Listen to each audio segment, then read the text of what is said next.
What's gooey, Yav Nation? Welcome to another episode of your favorite podcast with your two favorite hosts. Well, one of them. I'm Kelvin Live. And I'm your favorite host, Oski. Hi, Love everybody. that. If in case, I'm going to give a little PSA before we start on the show. If you hear some like crackling or like thundering, it's not Oscar farting. We are in the middle of a Why am I rainstorm catching strays at the beginning of the episode? because that's what you deserve. Oh my God. I've been cleaning this house all day, App Nation. I want you to know I've been cleaning. Kelvin's been playing video games. That's And a lie. This is how I've That's been a lie. treated. That's This a is how lie, I've baby been girl. treated. Here it is. That's a lie. What you should be doing is making me a sandwich in the kitchen. But aside from that, You we don't have need a had sandwich.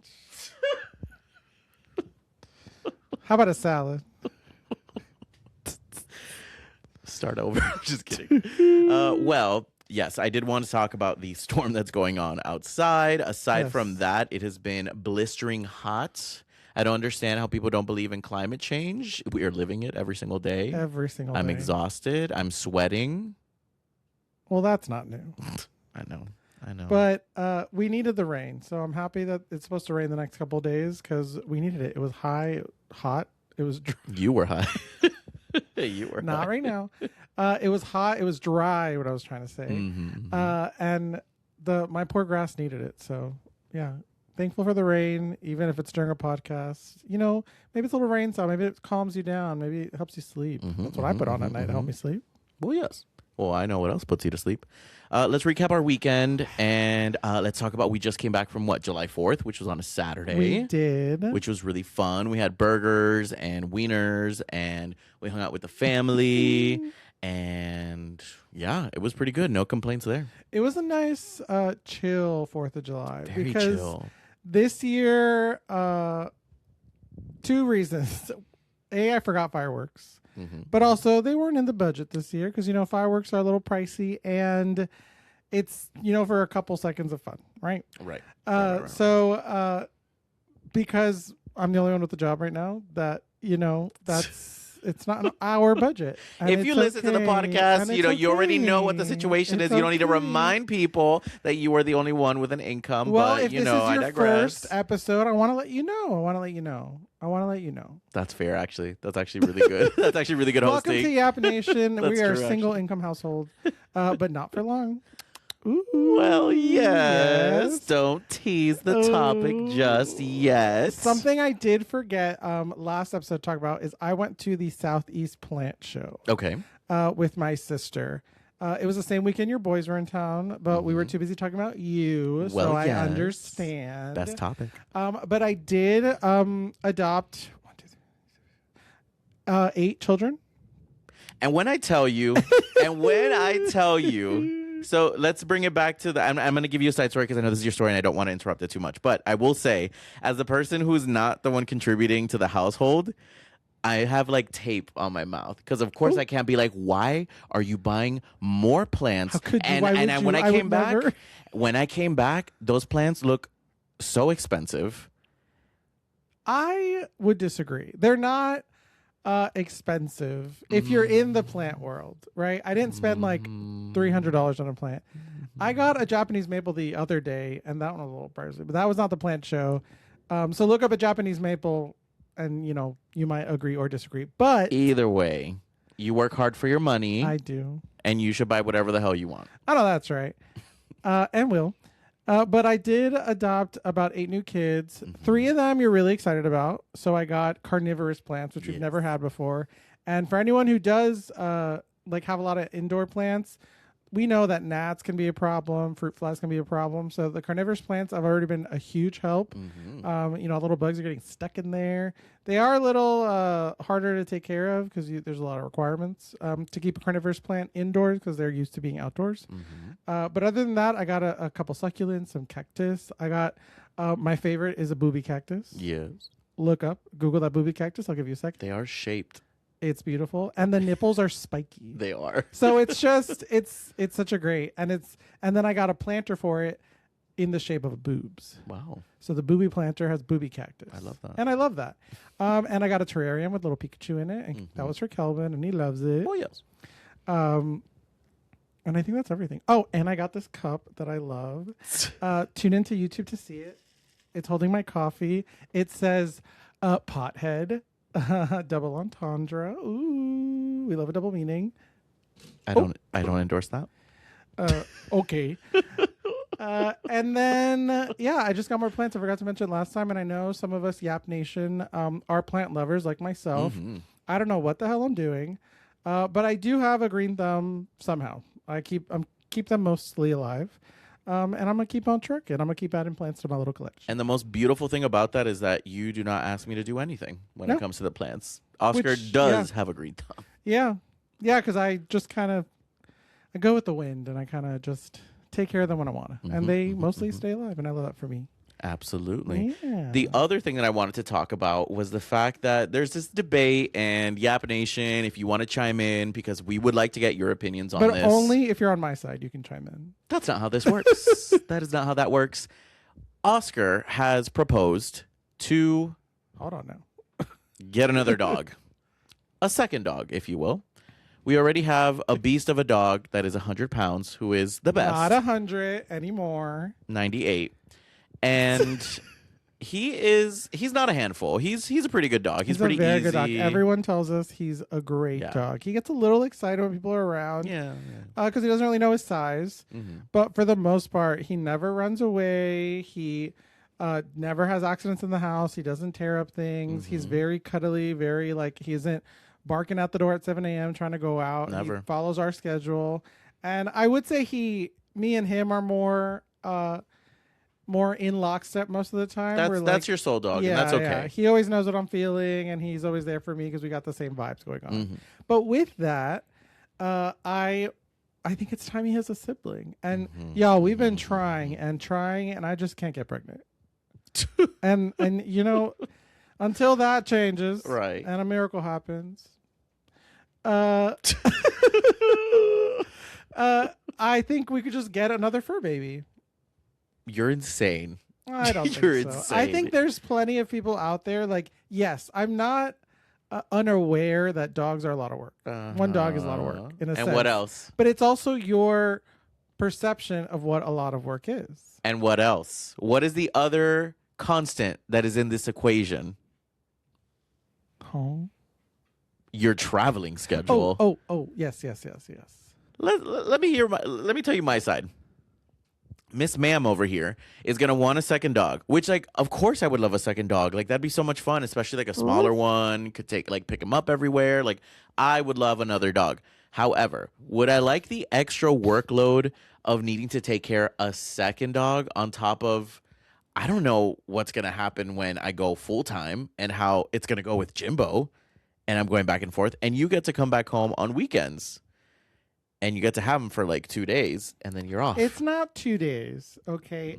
Aside from my summer, because summer is just when a lot of projects are happening at my job, Yap Nation. During normal time, I try to stick to Tuesday through Thursday travel. So, and I would say I'm successful at least 60 to 70% of the time with a Tuesday through Thursday. There are the random weeks that I have to do multiple visits or multiple things, and I get that happens.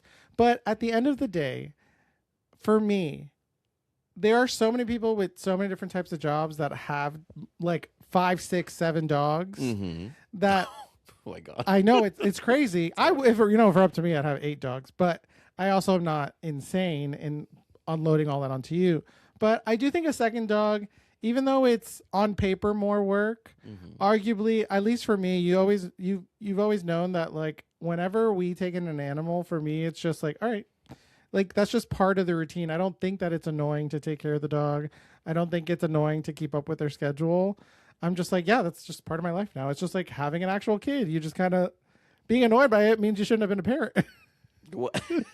Very well, yes, absolutely. Well, I think that's my thing, right? I'm almost protecting myself to not get more annoyed, because what if it is more work? I already get anxious with Jimbo when he's by himself. So doubling that, I just don't know if I would be okay with that. I feel like that would make me less anxious, because then they're there keeping each other company. Because that's my thing, is that he's alone, for a couple hours at a time. And when you do start another job, he will be alone for longer. And luckily, we've been blessed that my aunt lives 20 minutes from us. So she's retired and stuff. So she'll come to the house and spend a couple hours with him. So I think another chill dog, because that's the thing is that we want to make sure we do a rescue this time. Yes. And we've been doing our research, and we've been like a year just kind of sending each other the right dogs that like we want to make sure it's a dog that's already trained. That we know the temperament, because that's the hard thing about puppies is you don't know what they're going to be like. No. But if a dog's already, 4 or 5 years or older, their temperament's already pretty much set. So, finding a chill dog, a dog that likes cuddles, a dog that doesn't need to be insanely active all the time, just because that's not our lifestyle right now, it could be something, to think about. And the fate is in your hands, Yap Nation. I'll put up a poll once this episode comes out, and you can decide for us. And if you guys don't vote on my side, you all hate dogs. So that's crazy. I would never guilt you, Yap Nation. I would, and I will. So vote for me. Let's go through to our YouTube comments. You fucking monster. Let's go through our YouTube comments. So we did get one, which is really sweet. Is that our first one? I don't know, actually. I think it's our first one. I just know it's one of our most recent ones. And we got it from Lilith Maiden. I hope I said that right. Or King, or they them. Monarch. Royalty. Hello, Royalty. I Don't love cancel us.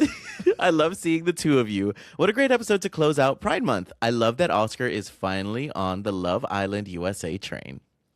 Girl, they kidnapped me, threw me on that train, and now I'm in the first class cabin. I can understand why you didn't want to continue watching last season because it was kind of a train wreck, but this season has been also a train wreck, but also fun. But it's good TV, and I think that's what it is that, like, yes, at the end of the day, these are real people who have to deal with real emotions and repercussions of their actions. Well, yes. But at this point, it's just like Drag Race. You know what you're signing up for. This isn't some new show that hasn't had popularity before. Love Island has blown up in the last couple of years. Yeah. That like you know exactly what you're signing up for. So the fact that people are still moving shady boots sincere. Sorry. The fact that they're still moving like that when there's 30 something cameras on you, put them in front of the train I'm on. It's not even just a reality show. It's a humiliation ritual that we all get to tune in and watch and partake It's in. very Hunger Games. I'm hoping I have an idea. Yes. And if this happens, I said it here first. We have a timestamp. We have it recorded. I think like the Hunger Games, they should kill each other. Just kidding. I'm just kidding. Oh my God. I think like the Hunger Games, we should be able to send them little gifts and treats. Like our favorites. Like Trinity right now, like send her some chocolate. Some send lube. Send her some Some what? lube. Oh my God, They no. need it, girl. They got that. You think so? I'm pretty sure they give them that. You think And so? protection. You think so? You think they put them in that private hideaway thing and don't provide them Oh yeah, that's true. with all that? That'd be crazy. I just think on a regular, like, where do you pick that up? Like productions like here, just in case. I'm sure there's a lot we don't see. Yeah, On, I know like, in their rooms. contracts when they sign, they say if you get an STD of any kind of sort, that they're not liable. I do know that. Oh, what if you get pregnant? That's happened before on Big Brother. A girl got pregnant, but of course she wasn't showing during Oh the my show. Obviously, goodness. yeah, they were doing it in Big Brother. I forgot what her name was. Yeah, but Ooh. isn't Big Brother like there's only like one place you could do it? The HOH bathroom? Yeah. I know. I already know. That's gross. Because Yes. at least in Love Island, they give them private, like, because there's like certain parts during the show where you can go with your couple and, if you want to do some business, you do your business. Obviously, they don't show that because Right. this is, America. American this isn't television. like a European television where they show all that stuff. But what were we talking about? Love Island, I think. Just the fact that you're on the train. Oh, And because of the you're- comment, the YouTube comment. Yes. I'm on that train and I'm kind of stuck. I got a membership. As we know, Oscar loves trains. Aside from that, we also talked about the video that we did last week, the one that I purposely did just to like cause some conversation about yes. the gay things that straight men do. It did start. It started a lot of conversations. It did start a lot of conversations. It's funny watching people get it like either misunderstand it or completely validate it or defend like certain things. Right. Because that's the funny thing out of all that, to not talk about it too long, but is that's like a whole thing on social media where like there are girls who like love a little gay straight guy. Mm-hmm. Yeah. Where yeah. it's just like, and that's just a funny term right now, but it's just like a straight man who is more in touch with his feminine side. Right. Yeah. So a man who crosses his legs, a man who maybe Emotional. emotionally intelligent, which arguably shouldn't be a feminine feature. Right. But things like that. But I think it's just funny because like I just love when straight people do things in a gay way. Because it's like I 100% believe you're straight, but like the fact that you put a little sugar in there, I'm here. I for love it. I love it. That's how I kiss straight men. Yes. Because I'm not one of those people that's like, oh, I kissed him and like now I think he's gay. I really don't. Like they just don't care. It's just a fun thing to do. Yes. Like, so kiss your friend. straight men who are doing it in a gay way, we love you. We see you. Absolutely. We love validate you, but we don't want to do anything with you. Well, no. Well, Respect. Oh, to our gay agenda. Let's kick it off. I'm going to kick mine off by saying I think that nobody on planet Earth from this point forward should be born with sweat glands. I am so sick and tired of sweating. I have been sweating all my life since I popped out of my mom's hoo-ha. I have been Wow. sweating. I'm just like, I'm always the person that's like dripping and nobody else is dripping around me. It's always my face. Yeah. I could care less if I had body sweat. I don't even get armpit sweat, which is strange. I get it the everywhere one else. place you should. The one place I should be getting, but I get it all over my face. It's normally like the triangle, which is like my upper lip, my forehead, the Yeah. nose. Yeah, it's always been a problem ever since I've known Calvin. It doesn't matter what his body weight is or Yeah. what's going on. Yeah. Like, you can actively, like, when we're at restaurants, I can actively see the bubbles forming on his nose. Like, just whether it's the restaurant's warm or the food we're eating is warm, Spicy. it's spicy. Or it alcohol. immediately just like starts trickling out of his nose pores. And I'm like, that has to be studied. I've never seen that. And like, hey, I like my sweat glands because I don't sweat a lot. So it is helped me cool down because, science, everybody. That's why we sweat. For those who don't know, we sweat because that's our body's way of cooling down. But for some reason, Kelvin sweats and then gets hotter. Like remove them. Is there a doctor that is listening to this that can remove my sweat gland? Every sweat gland. one Every by single one. sweat gland. All of them. That all can't of be them. good either. No, it I'm can't sure be, there's yeah. someone somewhere that doesn't sweat and they're Breaking dead out. or something. Oh my God. Oh yeah. That's my gay agenda. I'm sick and tired of the sweating. Please remove my sweat glands. Nobody should go through this hardship that I'm going through. My gay agenda, no shock. Mother Nature, she's a liberal. She's a liberal. She's a liberal. Why, you ask, the App Nation? Thanks for asking. As everyone knows, this is 4th of July. It was America's 250th, which is, woo, great job. Love that for us as a country. At our president's celebration, if you will, Of course. at the beginning of the day, it was record heat waves in D.C., so people are passing out and collapsing, waiting around for these damn fireworks. They're waiting like 8-10 hours. And then right before the fireworks, about like an hour or so, evacuation. Thunderstorms, rain, severe winds, all this stuff. So And sad. then on top of that, they come back, the fireworks go off. They're so intense that people have to leave. The smoke is so bad, you can't even see the fucking fireworks. Bro, embarrassing. And I love that. So Mother Nature, you're a real one. You're out here just wiping them clean. Can I say I just love it too? Like It's the just- total chaos. You can't celebrate it because Oh, of man. course there are things to celebrate. I'm not saying there isn't, but like at the person who's hosting it, like it's what you deserve. I will A always people make this mistake of like being unhappy with your government or questioning your government means you hate your country, and that's never been the case. I've always been proud to be an American. I will continue to be proud to be an American. I will continue to be grateful for those who fought for my right to be able to say what I want to say. Yeah. But the idea that we can't hold our government accountable because that makes you un-American is insane. That's so insane because that's not what everybody else fought for. Yes. They fought for your voice to attack a government or support your government or whatever you want. Yeah, the freedom of speech only works if I'm saying something racist, apparently. Like, that's when I can have freedom of speech. But when I'm questioning our dickhead president, I'm supposed to be like, me, me, me, me, me, me, me, me. Right. So, at the end of the day, I'm always going to be a Mother Nature lover. I'm going to vote for her in the next election. Let's see what happens. Clock it. Actually, don't do that. Do not write in. It's like Harambe. that was insane. That was a really dark time. And we're still there. And we're still there because then Kanye ran for president. All right. Well, here's the big announcement that we've been waiting on, right? I have been dragging this along because I've been waiting for like the right time, confirmation, drug test getting passed, backgrounds getting passed. Well, yes. And I will say they did pass. So I just want to introduce it, right? Mm-hmm. So I was laid off October 2025. Over 200 job applications between LinkedIn. Mother Nature. She's out here. That was crazy. Our headphones are on. Yes. That was really loud. Over 200 job applications, 8 interviews, 1 follow-up interview. Love that. And I can confidently say that I have landed my first official full-time job. I am starting a new career, and so excited. It has nothing to do with the entertainment industry, which is different. I've been doing that for the past 7 years. Exciting, though. Very exciting. I don't even think it's a challenge. I think it's something in my wheelhouse. I feel really confident in doing it well. It's a new field, but it's nothing that I don't think I can't handle. Yeah, I'm excited to see how you take everything that you learned from being in the entertainment industry and all those tools and those muscles that you constantly flex, how they will adapt to this, because they for sure do. They for sure will adapt.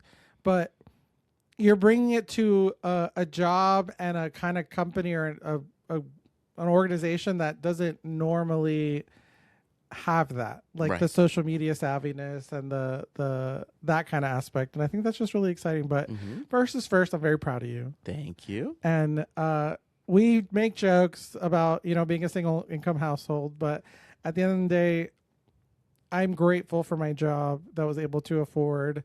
We're able to pay our bills. We never went hungry. We never, it didn't really diminish our life in a sense financially. Not mine. So I know that's right.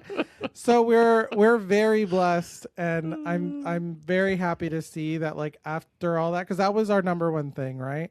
And that leads us into our topic, right? Before I go in, because you was going in. No, you was about to go in. I know. I felt it. But the conversation really is: what did not only you but both of us learn as a couple through your unemployment? Yeah. So it was what, 8 months? About 8 months. Yeah, almost a year. Yeah. So. And you learn a lot. Like, there's so many people that go through this, right? Where one partner is unemployed, both are unemployed, maybe. And that's a really scary thing to deal with, right? You get unemployed and your first thought is like, oh my God, how am I going to eat? How am I going to pay my bills and all that stuff? And, if this would have been a couple of years ago, that might be the case where we'd been a little bit afraid because I didn't have the job I have. I wasn't making the money that I make now. We'd be with your parents in Flowery Branch. Oh my God, we'd be living with my parents. There'd be like 20 people in that house. 75 degrees every day. But now going through it, like, and this stuff like this has broken couples before. I've seen it. Like, people get really resentful. Because there's 2 scenarios, right, where you either the partner that still has a job resents the other partner for not having a job, or the other partner resents the partner with a job because they feel like they don't have any control in the house, because the other partner, because they make all the money and they pay the bills, well, their opinion weighs heavier. It's a very sticky situation. Yeah, and I feel like we did a really good job. Like, were there moments? Of course. I don't think any of our arguments, though, stemmed from you not being employed. I think they maybe stemmed from us learning how to navigate that, or navigate, like, you're home all the time and I'm really not home all the time comparatively. Or when you got a part-time, like, okay, what does that mean? So I don't think we had anything too extreme that, like, I never felt resentful towards you, because I was really adamant that I didn't want to pressure you into a job if we didn't need you to be in a job. Right. Because I was always going to be honest. If I felt like we were struggling, if I felt like I couldn't pay certain bills, then yeah, if you have to go get a job wherever to just pay bills, there's no shame in that, right? There's pride in all type of work. But if you have to go get a part-time and work at McDonald's, you got to work at McDonald's, and it is what it is. But thankfully, we're never in that position. So I never really wanted to pressure you and make you do something you didn't want to do, make you do something you were miserable at. But as long as you were actively looking and actively trying, I was happy. For sure. And that was my everyday thing. would make it a point to like make sure I got my job applications through. There was never Yeah. a day I can confidently say, because there was a lot of that in the beginning of Pride, right? I think that's something that I wrote down was Pride. Pride was tested in like so many different levels of it. Pride in, what I was going to do next, what it was going to involve, pride in our relationship. It's not that I felt embarrassed that you were paying for everything, but I felt guilt. Yeah. Guilt played a huge, huge role in this whole experience. And I didn't like, I wasn't lazy. That's I think the other side of it. Like, yes, I was guilty that you were paying for everything, but I also felt like I did put in the work. I was applying every single day. I could tell you maybe a handful of days where I was like, I'm not doing shit. Yeah. Not doing anything about it. But I think that was the one thing about unemployment, was working on my pride, working on my guilt. Like, how can I enjoy life when my partner's out here working really hard and paying the bills in full? Yeah. While I'm like, I want to go out, I want to make friends. And I think just finding the balance to do that was really, really hard. But I can reflect now and be like, but I did do what I could do. And to your point, saying how the resentment was building in different perspectives from each other, I would give us a B minus. I think more on my end. I definitely was not stepping up in certain aspects. There were times where I didn't want to clean the house, or I didn't want to do a certain thing. I was wanting to split duties when like I really could have just taken over it because I had the capacity to do it. And that just brings me back to, once again, the pride of it all. Yeah, there's a difference, right, between being a stay-at-home, spouse by choice or by circumstance. Yes. And that was the problem, is that like if Kelvin was, was making all this money and I didn't have to work, that would be my choice. Like, all right, I'll be home. I'll make sure everything's spotless. I will take care of the house. Right. Like, yes, that's a job, obviously. Being a homemaker is a job, let alone if you're raising kids. But at the end of the day, it's not, it's a job that I'm be happy to have because I'm actively choosing to have this job, which is running the house. But because we're in the situation where you never saw yourself as the person to not work or to be the one at home, because we talked about that early in our relationship. Like, maybe one day, if Kelvin's making enough, then I don't have to work, and I'm okay with that because I'm happy not having to work. But Kelvin does like to, like, you've loved your job, you like to have a career, you like to work, and that's perfectly okay too. So I think the resentment was maybe because we've talked about this, but I don't know. Right now, it occurred to me that like maybe it was that you were afraid that if you gave in to fully being the house manager, the house husband, then that was you giving up, or that was you giving in to like not getting a job. Right.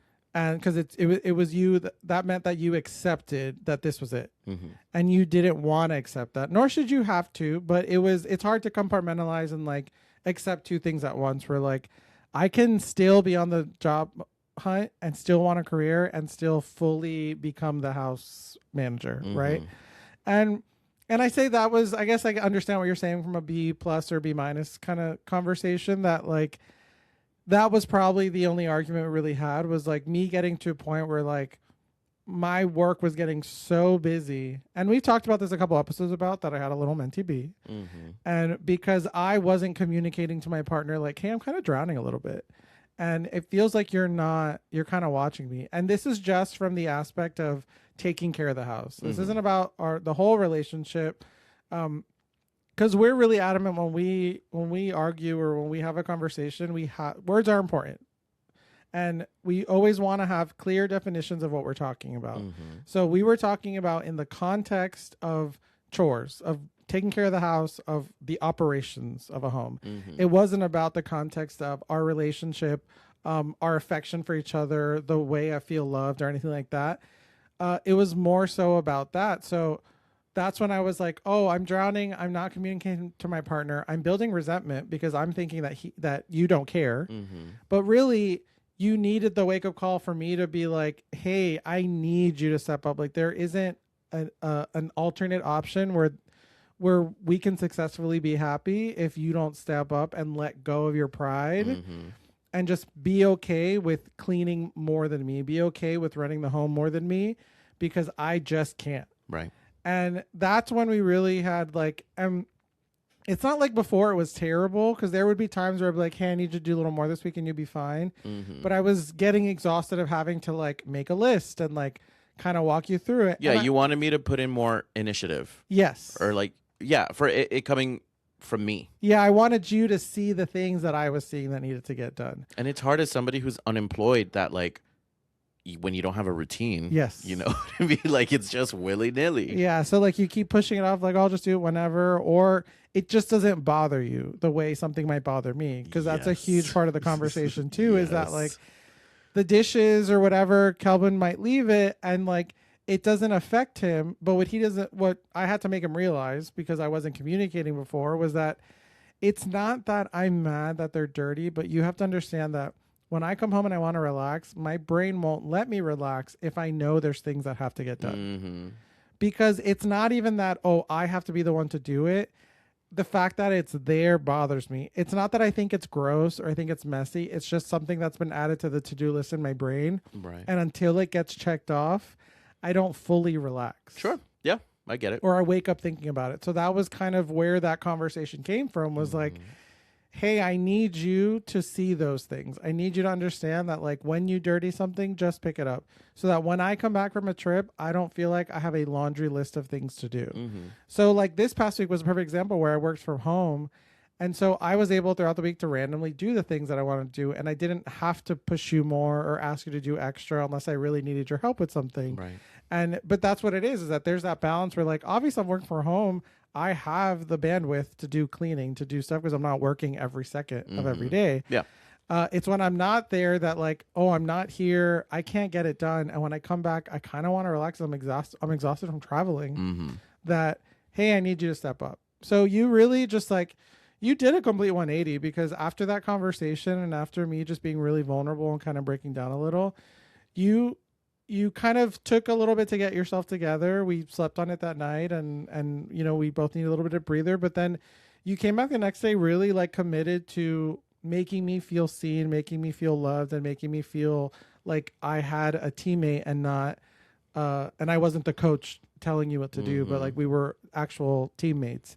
So yeah, that part of unemployment, I think, made us a stronger couple, even though I don't recommend unemployment. No, I definitely don't. Like I am very much a person that like, did I have to go through the difficult situation to learn the lesson? But I agree with you. I think it was a wake up call for me. It's going to make me a better partner. Yeah. It's going to make me more aware of how you're feeling and what you're needing. And I also think that from a romantic aspect as well, I was not showing up for you. Yeah. And that was also a wake-up call as well, because once again, my previous job being a radio personality was my life. Yeah. Work and life was meshed together. So any fun events, any quality time, if it all just went all together, great. Yeah, we were so used to that, like those date nights and those experiences that we got from that job. Right. Were our romantic outings, our memories and Right. stuff that like you weren't conditioned in yourself to be like, oh, I don't have that to lean on to, Right. so I have to come up with things on my own. And even then, on top of that, not having a stream of income too, right? Yeah. Like not having that. But I think what I've learned is that you don't have to spend so much money to No. have romantic time. Talk about that chicken parm sub. You know what I'm saying? Oh, yeah. Oh my God, this is so good. But Just kidding. You don't have to. no, but it was because it's something small, arguably, in like the grand scheme of things. But that also shows like that Kelvin knows me so well that like I don't need these grand, expensive gestures of like coming to a house with 400 roses and on the floor. on the floor and that was a Love Island reference because since he was playing games. But I don't need all that, right? I've never needed that. Is that stuff nice? Great. Wonderful. Of course it's beautiful. But I also know that that's not who you are either. You show love in very specific ways. And one of the ways you show love is food when you cook, because the longer we've been together, the more you've been honing on your skills on cooking, and you're a great cook. And the other night, we were trying to figure out what to dinner, and Calvin said, well, I had an idea that I wanted to do. Can I make you a chicken parm sub? And for those who know me, that I fuck with the chicken parm sub. I will always try to find a chicken parm sub to order. That's so crazy to me. That's bread on breaded chicken. That's crazy to me. But you do love your. It's so good. Part of it is nostalgic because my mom and I used to go all the time to this one particular Italian place in South Florida, and they'd have a deal where you get your chicken parm sub with a slice of pizza and a soda. Damn. Yeah. And my mom, and it brings me happy memories. So I always try to order it. And if I find a place that's really good, I want to order it again. But I've never attempted to do it myself at home. One, because I don't want to. And then two, because I don't think it would be the same. But when I tell you, my I almost said co-owner of Yap Nation. My co-host? My co-president of Yap Nation. He put his whole kabusi in it. Kabusi? Kabusi? Kelbusi? Kelbusi. No, let's not make that a thing. Ooh, write it down, Yap Nation. Write it down. Kelbusi. But it was so good. It was perfect. Yeah. Everything about it was perfect. But not only was it delicious, I felt so seen and loved by that meal. The whole time I was telling Calvin, I was like, this is amazing. Like, this is great. I'm having an amazing meal that my husband made me. We were watching, was it Love Island? Probably, yeah. And we did some gardening too. Well, yeah. And it was just such a perfect night. And like, it's things like that where like, that you realize like, hey, I have to show up in the way that I know how to show up. It's not that I have to show up and make up and force myself to do things that I wouldn't normally do. It's just showing up in the ways that I already do, but even more, making it a point to show up like that.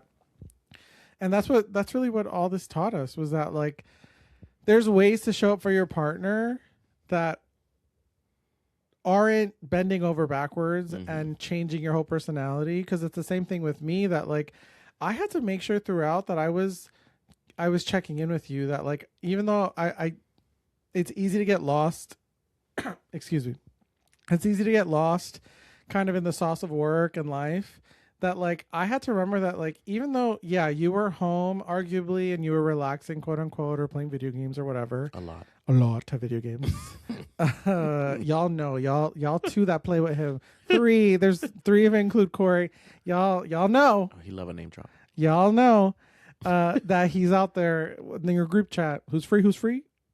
Kelvin's always free. It's always he was me. always free. I hated that. I was always ready. And then when I was doing something, they'd be like, "But why are you doing that? Why stop lying? Like you're just sleeping."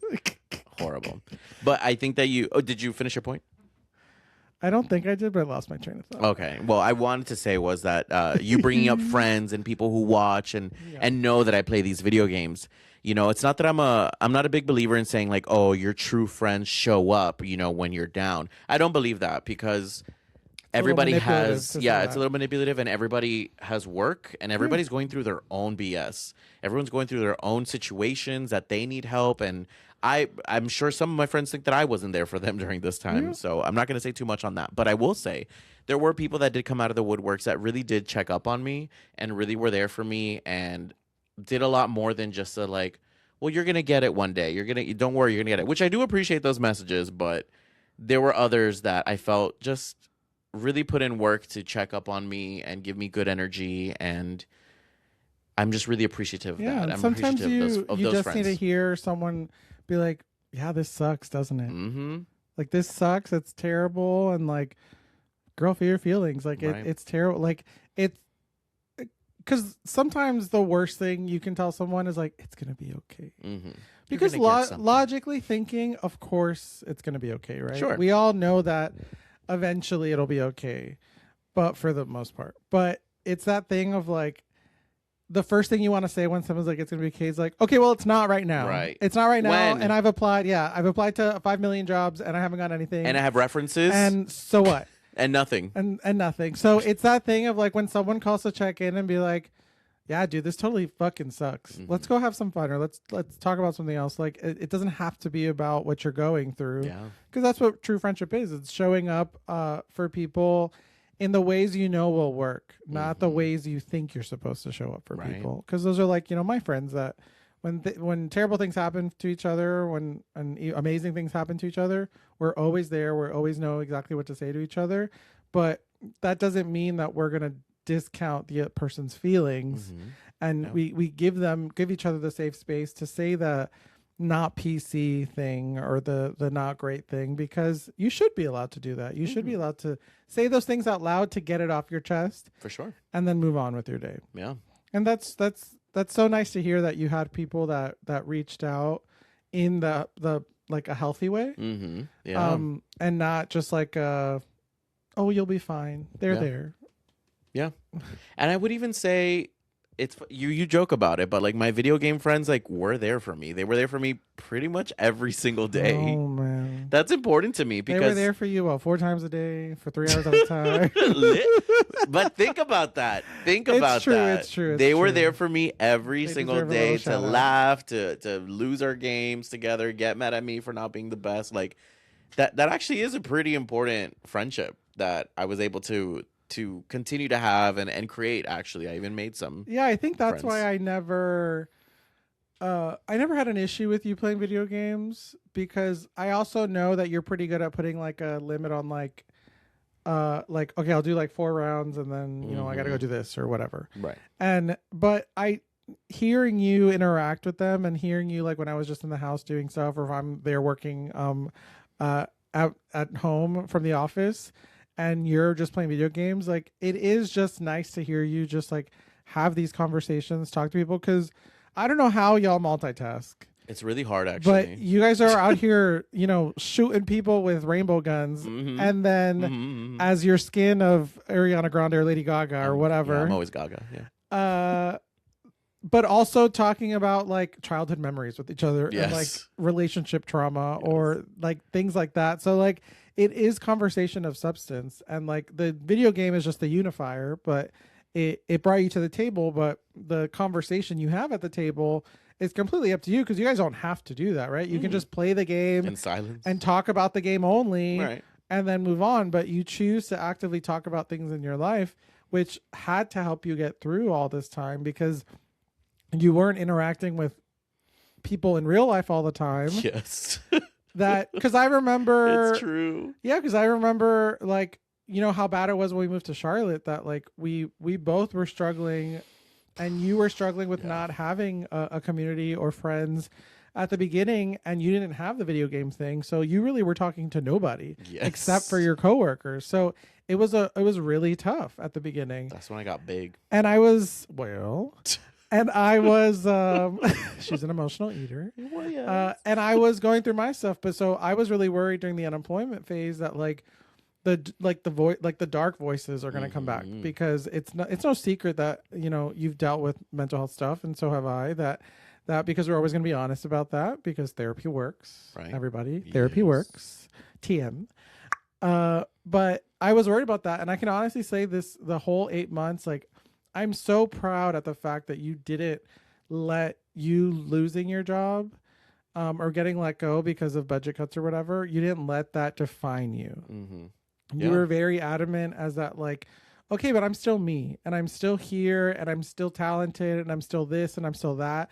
Like, you didn't just equate that with like, well, I guess I did a terrible job because the show got let go. And that's not the reason. There's, you know, all these other reasons that were well above everyone's pay grade on decisions like that. Right. But you didn't let it define you. You very much just like kept on trucking. You enjoyed at the like, you know, at the time of the beginning, because it's nice to have a break from just, you know, you were used to years of waking up super early. I was partying You were in Charlotte. partying? Yeah. Girl, on a Thursday, on a Wednesday. But I think we moved here, and it kind of all settled in that Mm-hmm. like, oh man, I have to find a job. Oh man, it's tough out here to find the job that I need to. But you still didn't let it define you. You still were like, you know, humor is how we used to get through things. You always made the joke of like, I have the job and you don't, and this and that. Mm-hmm. But at the end of the day, the fact that you could joke about it means that you weren't actually resentful about it. You weren't actually super down on it. Like, of course, did you have your days where it was frustrating and you wanted to throw your laptop at a wall because 20 applications in one day And some are so intricate. oh my God, and so annoying to go through all that just to not even get an interview. Right. I can't imagine. But it's just it's been so impressive watching you come into your own and see that you're so much more than your career. You're so much more than just a radio personality or a podcast host or a social media person.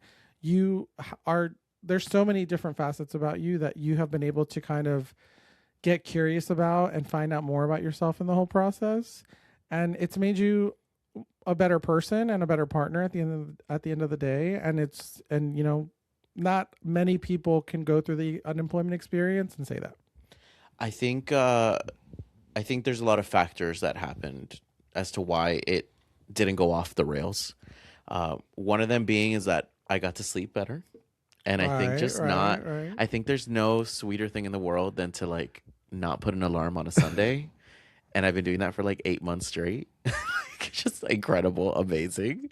And we did joke about it because Oscar would have to get up early and I'd be like, have a good day at work, Sophia. Have a good day at work. Yeah. The other side of that too is that the other side to that is that I had an incredible 2025. We had an incredible 2025. Yeah, it was a good year. And that created this confident version of myself that I feel really made me strong enough to handle what this year was going to bring, which was, like you said, a lot of rejection, a lot of confusion, a lot of difficulty. But ultimately, and you did tell me this earlier in the year, you were like, I'm so proud of how you're handling this and how this is going. But ultimately, like, that's credit to you. Like, you never made us worry. You never said we are drowning. You never said that we couldn't do something. You never made me feel like, hey, you need to go to a grocery store right now and start working. Like, you need to get a job right now at McDonald's, like anywhere. You never made me feel that way. You held it down.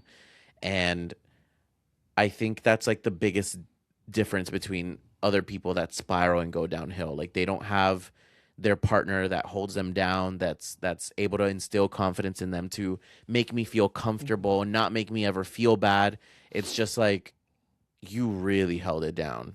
Like, that is something that I will never not say you didn't do. Well, that's very sweet. And we can't go too long because I'll keep crying. Yeah, it's I don't know. I'm so grateful for our relationship. I'm so grateful for our life together because these moments. Sorry, there's like a fruit fly. It's your plants. It's your plants. All right, tears are gone. Let's get into this. No, but I'm just so grateful at how we handle these things and how we choose to navigate our lives. That I owe a lot of that to my parents, watching them struggle or go through things where one of them had a job and one didn't or whatever, but there was never food missing from the table. There was never not a roof over our head. There was never not a vacation that, once a year at least that we were having. So I can't say that it was just because of me. It was because of how I grew up and because of what I was taught. My parents are two amazing human beings who I aspire to be like. And they really taught me what a true relationship is, that it's not perfect. It may get ugly sometimes, but if you can make it past that together and you're better off for it, then you're good. You can handle it. And so I think with that, we're going to, wrap up the episode, but yes. Next episode, Yap Nation, we're going to talk about what this new chapter entails, right? We may give a little more details on my honey's career, maybe a little sneaky details. Not too much now. We got to let them settle in. Wait, I think I start next week. Oh, I start next Monday. Oh yeah, so by the time the next episode, you'll have already 1 day in. Yeah, 1 day in. Ooh, okay, teaser. Well, next episode, maybe we'll record on Monday so we can find out how Kelvin's first day was. Oh, I'm gonna be so tired. Oh, poor baby. Oh, having to work. I know. You don't think I'm low-key thinking that? Although a little hint is he does have to wear a suit to work. I know. She's part of I'm sweating thinking corporate about America. It. But with that, Yap Nation, these last 8 months have been such a journey. We are not going anywhere. We are just as committed to this podcast as we ever have been. Things might change, timing might change just because life gets busy, but I know part of what has helped us go through these past 8 months has been all of you. The words of encouragement, The reassurance. the reassurance, the constant listens, the constant follows. Like this is an aspect of our life that we never thought we'd be doing. Mm-hmm. And this past year has been such a cool experience, and it will continue to be a cool experience. But with this chapter closing a little, we're not going anywhere, but this new chapter, we're very excited. So we'll get into that next chapter. Mm-hmm. And don't you forget to keep on going. Like, comment, subscribe on all podcast listening platforms. You can follow us on Instagram at Los Yappers Podcast. And on TikTok. Ooh, on TikTok. Maybe OnlyFans. Ooh. Maybe. Actually, No. I don't think my job will let me. You can follow me at Oscar_CORD. And you can follow me, your favorite host, at Kelvin Live. Yap Nation, ditto to everything what Oscar said. We are so appreciative of you. We are so Thank you. grateful. And you are all my muse. Candy Muse. Don't Google that. Don't Google that. Beast. Remember, Yap Nation, on tough chapters, on good chapters of your life, you are always enough. Mwah.